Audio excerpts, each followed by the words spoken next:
Becak kayu sebagai salah satu ikon pariwisata Yogyakarta kini mulai tersingkirkan. Bahkan agar bisa tetap bertahan, ribuan sopir becak kayu kini beralih menggunakan becak bermotor. Becak, moda transportasi tradisional ini telah menjadi sumber penghidupan sebagian masyarakat Yogyakarta. Bahkan keberadaan becak pun menjadi penopang geliat pariwisata di Yogyakarta. Ahmad Sarjono. Sejak tahun 73, Sarjono menggantungkan hidupnya dari becak. Dari mengayuh becak, Sarjono berhasil menghidupi keluarga hingga menyekolahkan kedua anaknya hingga sarjana. Itu masa jaya-jayanya becak. Itu banyak juragan becak di Yogyakarta yang becaknya ratusan. Saya waktu itu pendapatan sehari kalau dapat 2.000, 2.500 saja cukup untuk menghidupi keluarga. Anak istri anak 2. Cukup untuk terus nyekolah ke SD itu cukup. Menyekolahkan anak sampai perguruan tinggi hanya suatu tekad saja.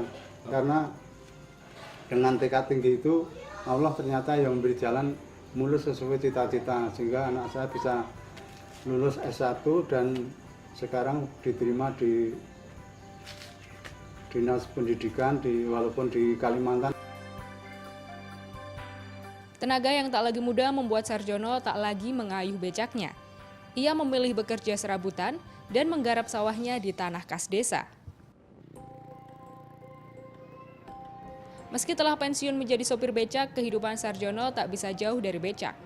Sebagai ketua paguyuban becak, Sarjono kini membantu anggotanya untuk menghadapi tantangan zaman. Jumlah pengguna jasa becak tak lagi banyak. Namun penyedia jasa transportasi semakin membeludak. Sekarang sulit cari uangnya, cari penumpangnya. Kalau badan masih kuat saat ini, kalau sekarang kan andalannya cuma wisatawan. Kalau waktu itu pedagang dan anak sekolah mahasiswa banyak yang naik becak. Sekarang cuma ngejar-ngejarnya wisatawan. Sepi karena faktor modernisasi, baik itu masalah kendaraan bermotor maupun HP.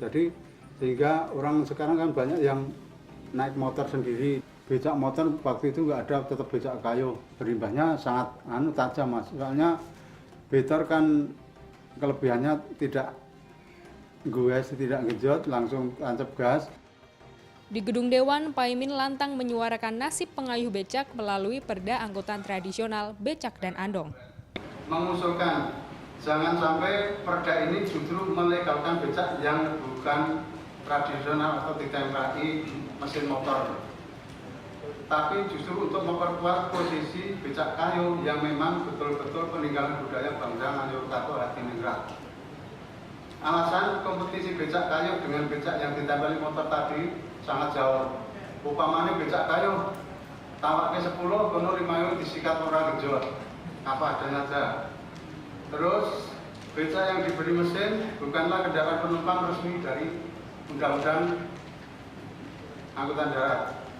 Dan becak tersebut melanggar Undang-Undang Nomor 22 Tahun 2009 tentang LLAJ. Keberadaan becak kayu perlahan tapi pasti terus tergerus. Penghasilannya semakin minus, membuat banyak sopir becak kayu beralih menggunakan becak bermotor untuk kembali meningkatkan pendapatan. Paimin tidak berharap becak bermotor diberangus, tapi juga tak ingin kejayaan becak kayu meredup. Belum selesai Perda Angkutan Tradisional, desakan untuk melegalkan becak bermotor menguat. Keberadaan becak bermotor atau betor terus bertambah.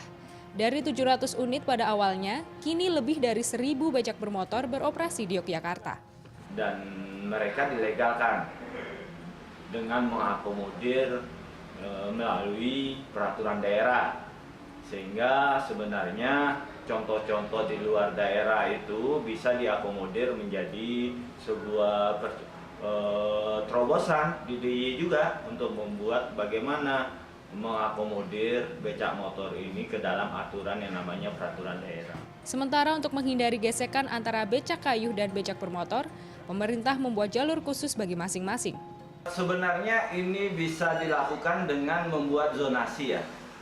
Misalnya di mana trek-trek yang bisa dilalui oleh becak motor, di mana trek-trek zonasi yang bisa dilalui oleh becak ontel.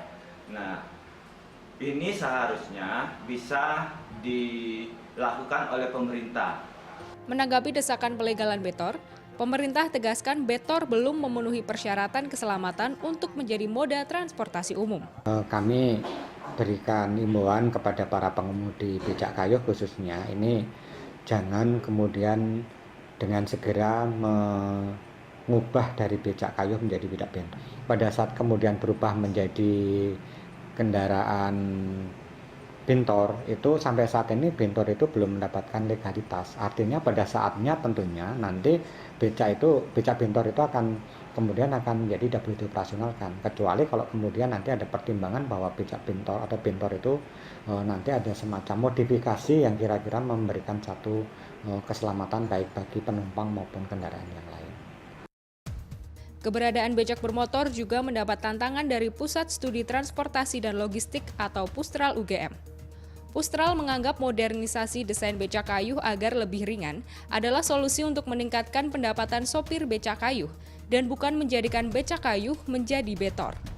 Jadi menurut saya ya becak itu harus dijaga sebagai kendaraan tidak bermotor gitu ya. Jadi tetap seperti yang ada becak tradisional semacam itu. Kemudian yang mungkin harus dilakukan adalah modernisasi dalam sisi desain yang mungkin lebih nyaman, lebih aman. Untuk dapat menjadi moda transportasi umum, faktor keamanan dan keselamatan menjadi persyaratan penting. Tentunya saat ini ribuan sopir becak, baik becak kayu maupun motor, berharap rumusan perda angkutan tradisional yang dibuat pemerintah dapat mengakomodir keinginan mereka masing-masing. Terus zaman boleh berubah, namun alangkah baiknya jika tradisi dapat tetap hidup harmoni dengan masa kini. Tim Liputan melaporkan untuk NET.